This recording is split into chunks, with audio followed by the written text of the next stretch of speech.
3. Bueno, buenas tardes, que primeramente vamos a empezar a dar una explicación de lo que es el tema de esta carta, el tema de la carta de los romanos. Y esto va a abarcar tres temas. Primeramente el Evangelio, segundo la salvación y tercero la justicia de Dios. Primeramente vamos a tratar de lo que habla sobre el Evangelio. Podemos encontrar el versículo conocido que dice: porque no me avergüenzo del Evangelio porque es poder de Dios. Esa palabra poder de Dios se traduce como dunamis, que más tarde veríamos que tiene una relación con dinamita, puede romper cualquier muralla, cualquier corazón duro. También nos va a hablar sobre la salvación, que esa salvación es por la fe, es por su gracia que la podemos alcanzar. Nunca podremos alcanzar esa salvación por medio de obras, porque el único que podría haber llegado a alcanzar esa salvación hubiese sido el propio Señor Jesús, que cuando estuvo en esta tierra fue puramente santo. Y el tercer tema que vamos a encontrar es la justicia de Dios. La justicia de Dios es el acto por el cual Dios lleva a las personas a una relación íntima con Él.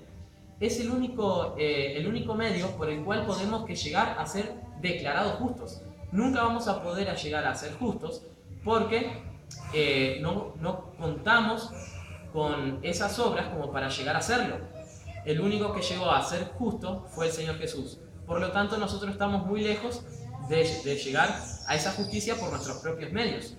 La justificación es un medio que hace el Señor y no es un medio que el hombre hace. Ahora vamos a entrar a lo que es el bosquejo. Vamos a ver punto por punto lo que es el bosquejo de Romanos. Vamos a encontrar que la epístola de los Romanos se divide siempre en dos partes: la doctrina y la práctica. Una vez que nosotros aprendemos la doctrina, la tenemos que poner en práctica. Pero vamos a ver detenidamente el bosquejo. Del 1 al 8 vamos a encontrar que nos va a hablar sobre doctrina. Del 9 al 11 vamos a encontrar que nos va a hablar sobre el dispensacionalismo. Y del 2 al 14 vamos a encontrar deberes cristianos. Y del 15 al 16 vamos a encontrar que nos habla sobre las conclusiones y la despedida de Pablo. Vamos a entrar del 1 al 8 que nos va a hablar sobre la doctrina. Vamos a encontrar doctrinas como por ejemplo la justificación, que es la salvación de la pena del pecado. Vamos a encontrar la santificación, que es la salvación del poder del pecado. Y vamos a encontrar otra doctrina como la glorificación, que es la salvación de la presencia del pecado. La justificación solamente la puede hacer Dios, no la podemos hacer nosotros. Y vamos a ser salvos de la pena del pecado. Ante la ley vamos a ser declarados justos, no vamos a ser culpables ante la ley. La santificación es la única forma que nosotros podemos salvarnos del poder del pecado, de eso que nos tiene esclavizados. Podemos llegar a esa santificación y ser salvos del poder del pecado. Y la glorificación únicamente la vamos a encontrar cuando lleguemos a la presencia del Señor. Vamos a ser salvos de la presencia del pecado, pero eso únicamente se va a alcanzar cuando lleguemos ante la presencia del Señor. Vamos a entrar también a la parte del dispensacionalismo, pero primero vamos a encontrar que en el capítulo 1, 2 y 3 nos va a hablar sobre el humano y su carnalidad. En el 4 y el 5 vamos a encontrar una transición que no le vamos a encontrar como un lugar en donde ubicarlo, porque el 6 y el 7 y el 8 nos van a hablar del creyente y su espiritualidad. En el 6 vamos a encontrar la victoria que tenemos sobre el pecado. En el capítulo número 7 vamos a encontrar la libertad que tenemos de la ley. Y en el capítulo número 8 vamos a encontrar la seguridad que tenemos con Dios. Vamos a encontrar muchos pasajes que nos van a dar esa seguridad de salvación que no se pierde. Vamos a entrar en el dispensacionalismo. Como sabemos, una dispensación es un periodo de tiempo en el cual Dios habló de cierta forma a su pueblo. Vamos a encontrar primeramente en el capítulo 9 la selección pasada de Israel. Dios eligió a Israel para tratar con ellos. Los adoptó, les dio la ley, les dio la gloria, hizo pactos con ellos, tuvo los patriarcas y tuvo muchos beneficios el pueblo de Israel, pero fue la selección pasada. En el capítulo número 10 vamos a encontrar la suspensión presente a Israel.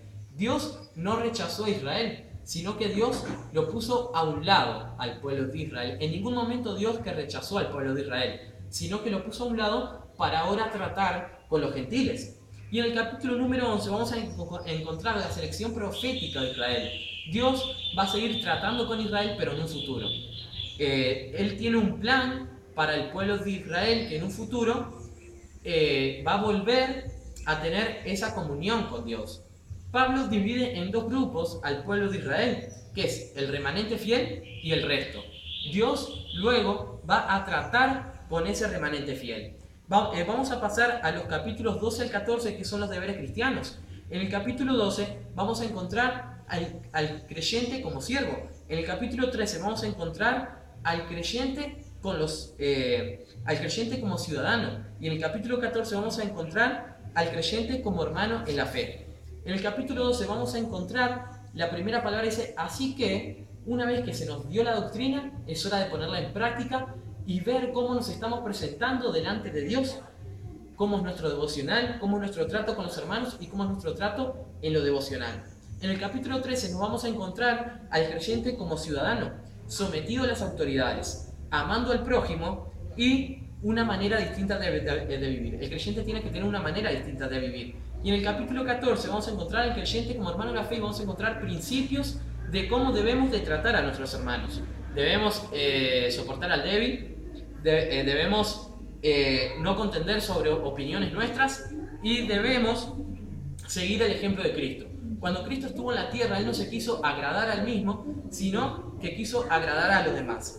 Eso lo vamos a encontrar en el capítulo número 14. En el 15 son solamente conclusiones. Después de todo lo enseñado, Pablo da conclusiones de cómo debemos tratarnos con nuestros hermanos, de cómo debemos soportar a los débiles, etc. Y en el capítulo 16 vamos a encontrar la despedida. Pablo se va a despedir de muchos hermanos y va a dar también algunas sugerencias.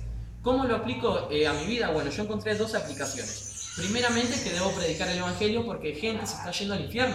Ver de la misma manera que lo veía Pablo predicar el Evangelio, con una necesidad que me es impuesta.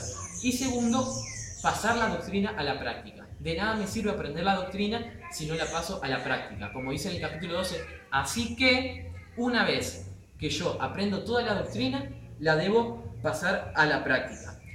Esto fue lo que más o menos estábamos hablando sobre Romanos, sobre las explicaciones, sobre el bosquejo y cómo también lo aplico a mi vida. Buenas tardes.